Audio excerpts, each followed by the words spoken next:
Welcome to Extreme Movie Makeover.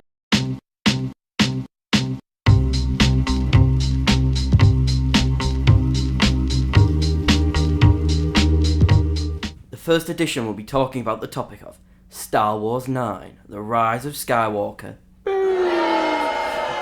51% critics rating, 86% in an audience rating. 86? That's too high. And 51%? Still too high. So we will be talking about how we will improve these movies, because many of you will be saying that it was a bad movie, but how is the studio exactly meant to improve it? And that's what we will be talking about. And boy, this is going to be a long episode if we're talking about fixing the film. So our main topic will be about the overall character of Kylo Ren and Rey. What did you think about them, James? Kylo Ren, I like. Rey, killer. Yeah. Killer. Rey was very good in the first one. Yeah. I thought she was a very promising character. Kylo Ren was like almost as good. Then when 8 and 9 came around, Kylo Ren became the way more interesting character. Yeah. It's funny. People in the 7th film liked Rey, and people thought Kylo was like some whiny child who wants to be Darth Vader. But now in the 9th one, people like Kylo and no one likes Rey. Yeah. There's like a bit overall, in the end, especially the way they won, they kind of just tossed Kylo Ren aside and just let Rey do it all. When especially with them being a dyad in the Force, as they say in the film, it should have been them doing it together. Yeah. I would have said that like the opposite way. Kill Rey, Kylo kills the Emperor, Kylo does everything that Rey did in like the last minutes of the film should be Kylo. Yeah, I think Rey just got really boring over time. It just was nowhere near as interesting. Like imagine how much interesting how he changed his from Kylo Ren to Ben Skywalker. Yeah. Or Ben Solo. He went across just such an interesting journey. To me, that would be like more to the matching to the title Rise of Skywalker instead of Rey doing identity theft. It would have been interesting as well if they'd ended with Kylo, like you said, Kylo Ren having won it and killed the Emperor, and they'd kill Rey. And then he kind of goes out in the universe trying to help people or something, or something like that. Or make like a Jedi temple, because that was going to be the ending for the Duel of Fates script, where Rey would teach the next generation of Jedi. Yeah, I think Kylo Ren just could have. His story arc was so interesting in the first one, how he killed Han Solo. Yeah. And despite loving Han Solo, I really like how that he killed him. It kind of showed that he was in on the dark side, and he was really into getting into being the dark side of like Anakin was, and it's like that turning point. I just think the story arc that he had, it would have been way more complete if he was at least involved. Like, as James said, he wanted him to basically defeat Palpatine and discard Rey. I mean, I just wanted him overall to be more involved. What the Emperor said to Rey in like Star Wars 9 was like, if you kill me, I'll be in you, so you'll become a Palpatine. But she kills him and nothing happens. Yeah, there's a lot of confusion. Yeah. So it would make sense for a Skywalker to kill a Palpatine. Yeah. A lot of issues with the way Kylo Ren and Rey were handled as characters. Yeah. Like, in the last one, I didn't like that when Ren came back about, like, that pit or something, he just brought Rey back to life because it kind of demeaned her sacrifice. But as well, it was kind of like just swapping life, and it felt kind of a bad character move in terms of the story. It could have been like Rey's sacrifice could be similar to like Tony Stark. Like she's sacrificing herself for the next generation of Jedi and for the Skywalkers to live on. Yeah, I think not for her to let Ben die and for her just to steal the name. She doesn't earn it.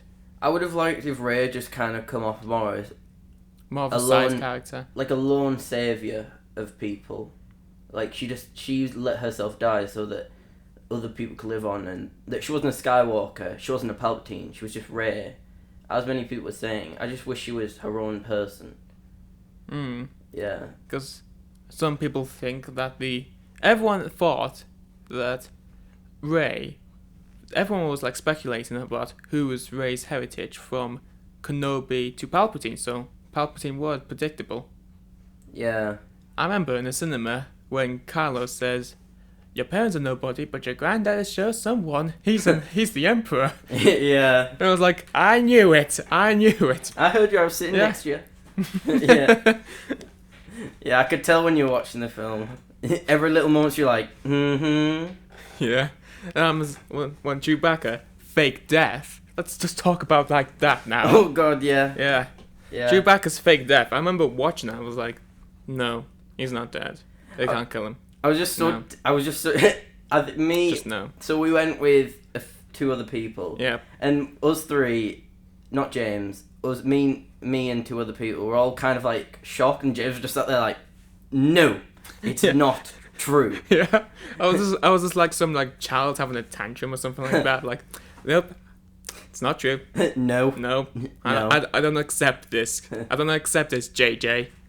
I was just kind of sat there. This never happened. Yeah, same as Star Wars 8. Yeah, please discard that out of canon. I was just really taken back in the cinema when I was sat there. I was kind of in a combination. Was like, they couldn't have done that. And it felt so unjustified. Yeah, and JJ trying to make it so obvious that Rey is a Palpatine by having Force lightnings to come out randomly. It was just, I get what they were trying to do with Rey having these explosive parts of her character. She has that rage in her. And when you saw the ship that Chewbacca was supposedly on just flying away, you're like, he's not on it. Yeah. Yeah. There was a lot of fake out there. Were two there. Where's the other one? Where is the other one, JJ? Tell me. Overall, there was a lot of fake out deaths. Yeah. Yeah. Like, C-3PO was quite disappointing. Oh, yeah. Because I think the point in the film is very emotional. Yeah, from the trailer, it looked like that C-3PO was going to make like a great sacrifice, and that was going to be the end of him. Really, it should have been obvious that it wasn't going to be a big thing since it was shown in the trailer, but it was quite an emotional bit, it was quite sad, and then they kind of brought him back and he was kind of a joke, like he doesn't remember. Yeah. I mean, C-3PO is a comical character. I think that was like a complaint from Empire Strikes Back, where he was like a comical character. Yeah. But I kind of like him for being like a slight comical character as well. I just don't think in this moment. Yeah. From Rise of Skywalker, where he's just like, I know nothing at all. Yeah. Hello, I never met you. What's your name? Also, in terms Babu Frick? He's my oldest friend. I knew him for like 5 seconds. I like Babu Frick though. Babu Frick was very good. That's one of the points we both really liked. He was like an entertaining small character, voiced by the actress who've done Moan and Myrtle. Oh really? Yeah, in Harry Potter. Know that. Yeah. I just, in that moment, I don't think the C-3PO should have been played as a joke. Yeah, it just, there's just a lot of fake out death, especially with Palpatine back in 6. That was a fake out death, really. Kinda, yeah. Yeah. Well, it is kind of a death, because what we saw from Star Wars 9 was a clone of him. Yeah. And which is what Snoke is. He's a clone of Palpatine. And what Rey's father is, a clone of Palpatine. Yeah. I didn't mind Snoke being a clone. Yeah. Like, especially... something like this should be more explained if I had more time. Like, at the beginning, I remember seeing the chambers with Snoke, and I was like, oh, that's interesting, like... And then all of a sudden that looks familiar. Does that look like Snoke to you? They're just kind of like, Snoke's a clone. They were like, yep, Snoke's a clone. That's it. Nothing more about that. Palpatine was like, oh, I created Snoke. He was end of discussion. Snoke was just strange. They should have like in the 7th one he was like this big figure, and then the 8th one was kind of this weak figure. Especially with a clone of Palpatine, he should have been way stronger in the 8th. And then the 9th they're kind of like, yeah, he clone. That's it. Yeah, and it's if they would have like explained this if I had like a 3-hour screen time film. Yeah. When I've heard that it was going to be the longest Star Wars film, I was like expecting, 3-hour film, I imagine. Yeah. And when I've heard that John Williams was putting a lot of work on the theme song, having like a mixture of other Star Wars theme songs, like not just like the main one, like the Sunset or the Yoda theme song or the Darth Vader theme song would be into one. I'm expecting, alright, this is going to be like a 3-hour film, but it's literally the same length of Last Jedi. It should have been like Endgame. Yeah. Especially... Not to Endgame, because... Yeah. No, I mean like the length. Yeah. Yeah. Because there were like a bunch of stuff in the third act where it's like too much Endgame. Yeah, with saying Rey, you're all the Jedi and you're all the Sith, and it's kind of like, yeah. I mean, and just when Poe was like giving up hope and like, we can't make it. Yeah. We have no one. Lando comes like, oh, there's someone behind me. It just, everything felt so concentrated in this film. I feel like, because J.J. Abrams didn't get to do 8th one, it was all stuffed into one, like I said, a lot of fake out deaths. If it had just been one film, if it was longer, it would have felt more spread out, and it would have been so much better. I just think all the plot points would have been easier to read. Yeah. Though, after Rise of Skywalker ended, we heard about Duel of the Fates. Yeah. Which, I don't like the title of it, because... It's not a great title. No, it just reminds me too much of The Phantom Menace. Yeah. If they change the title to something else, I'll be fine with that. Yeah. But the story of it is way much better. Yeah. It would have been on Coruscant. Yeah. And General Hux would have committed suicide with like a lightsaber. Oh, General Hux. Yeah. Oh. Him in this film is the most frustrating thing in the entire movie. Yeah. From Star Wars 9, he was like Space Hitler. Yeah. Everyone liked him. Star Wars 8, he became a ragdoll. Yeah. And he was like making these... Woo! Getting thrown across the room. And then the 9th one, he's like, I'm on your side now. Well, he didn't say that. All he wanted was Kylo to lose. I don't care about the Resistance. I don't care about anything. I just want to see Kylo lose. So whose side are you on? He felt so strange. Yeah. Yeah. And then General Pride was like, he's the spy. He just can't, no, but they turned a corner and he just went, I'm the spy.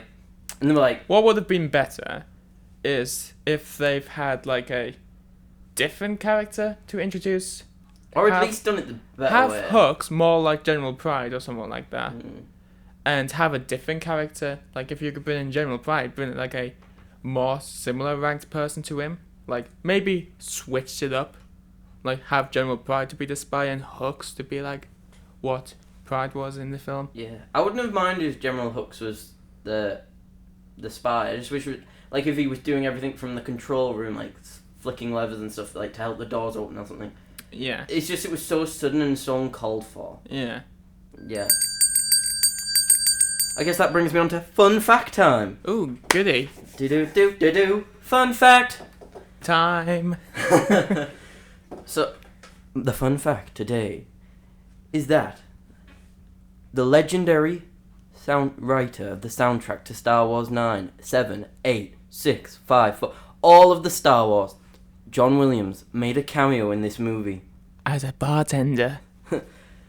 It's a special thing as well because his last film of Star Wars that he's gonna compose.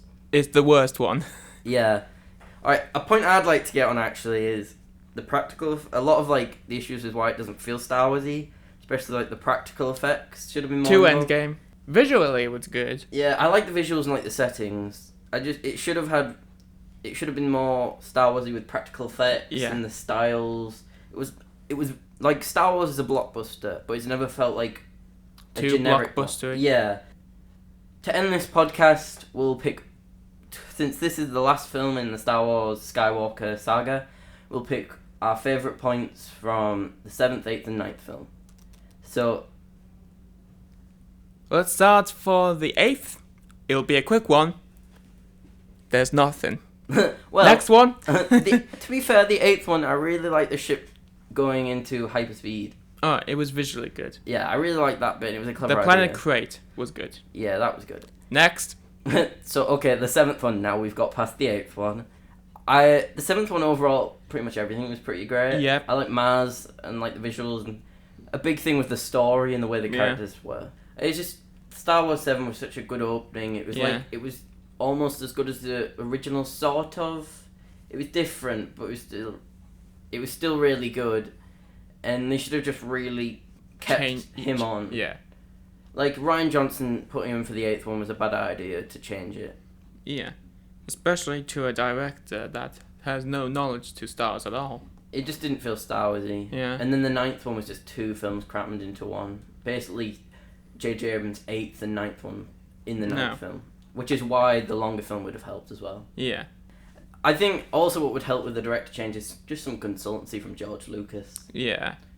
He should have said something to them, been able to add some things that I don't think that character would do that. Would which would have really helped with Luke Skywalker's because even the actor Mark Hamill didn't agree with what was going on. Yeah. Yeah. Overall, just they should have kept J.J. Abrams on and at least let George Lucas have a say. Yeah. I think overall that's what we would improve. Overall, yeah. Yeah, that was what I don't think we have any other points we would like to add apart from we did really like the visuals and settings in the 9th and 7th. 8th not so much. Yeah. It was quite a slow and boring film. Yeah, it had a casino. Yeah. The casino scene. And it was just in space. I think they thought Star Wars was just stars. There are some practical effects. Like they brought Wicked from Star Wars 6 back. They didn't kill him off screen, thank goodness. Oh yeah. Like Nien Nunb. Yeah. Which just reminds me, Nien Nunb died in episode 9. Yeah. When Leia almost died, it turns out Admiral Akbar was there, so that's how he died. And we only heard that from Hondo, which no one likes. And that was by Laura Dern, who won an Oscar as well. Yeah, she was in Marriage Story, wasn't she? Yeah. And now they've done it again with Nien Nunb, who they did it worse, but not even mention him in the film. They just literally mentioned it on Twitter. By the way, Nien Nunb died in the film. Yeah. The 9th one, another good point is we really like the exchange between Han Solo and Kylo Ren when he kind of turned. Yeah. I think it was maybe a little rushed, but they didn't have much time because it was a short film compared to what we would said 3 hours. Yeah. To me, it was a normal length. Yeah, I think it was. The length of it was all right. Yeah, for me. I think it was good. It was kind of bringing me back to Star Wars 7 with him killing him, but it felt good. It felt a good resolve to their relationship. Yeah. Okay, so that has been our Extreme Movie Makeover podcast. We hope you enjoyed our first edition, talking about Star Wars Rise of Skywalker. It was a bit painful to watch, but I hope you liked the podcast a lot better than the film. Thank you, and good night.